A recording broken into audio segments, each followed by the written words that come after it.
qualifying that a very scary moment. If you look on the backside of this A-arm, you can see some new welds. It's a slip tube chassis, Mike Dunn, that actually kind of came apart during qualifying. Gave Bob a heck of a handful to stop. They were able to patch that, and you can see last night they were able to put that piece back together. You talk about driving with a bent race car and getting a little confidence beating Mike Neff. Bob Tasca has all of that going for him right now. Well, you hear it's got a slip tube chassis. What that allows the top and bottom rails just to kind of float just a little bit to help transfer weight to the rear tires. Now, when that thing breaks, it's going to transfer and move around way too much and probably change the preload on the front end. And I guarantee you, Bob definitely had his work cut out driving that car.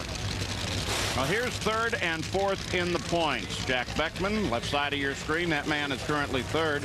And Cruz Pedregon is fourth. Cruz been a little erratic. He's up and down. He lays down some great runs, and then he doesn't do so well.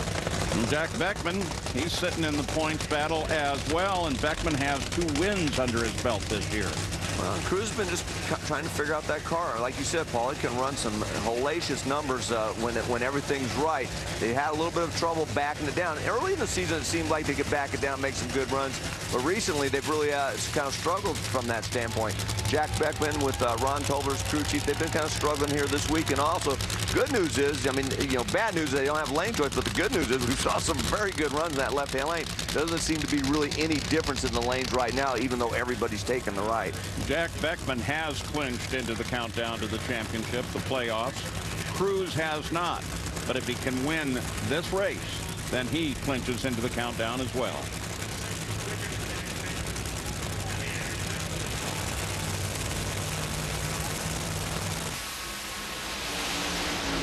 Oh, and he's not going to do it. There's that erratic issue that you see from time to time with Cruz. Don Schumacher looks over at Ron Tolber and says, nice job, as Jack Beckman takes the win. Beckman runs a 4:15 at 307 miles an hour. Well, just like his teammate Ron Capps is struggling in qualifying, Jack Beckman the same thing, but he comes out and makes a very nice run. His best run of the week in a 4:15. Take a look at Cruz. It picks the front end up. Looks like it starts to move over towards center. Makes that move right there, then rattles the tires, goes up in smoke. Cruz tries to catch it. You see him doing a good job just trying to feather that thing back in, but at that point he knew he was not going to catch Jack Beckman, and you might as well just save the parts at that point. Back in the John Force Racing Tech Center, they're getting John's car ready. Now they know Jack Beckman is the next guy they face, and they know Jack Beckman can be very tough indeed.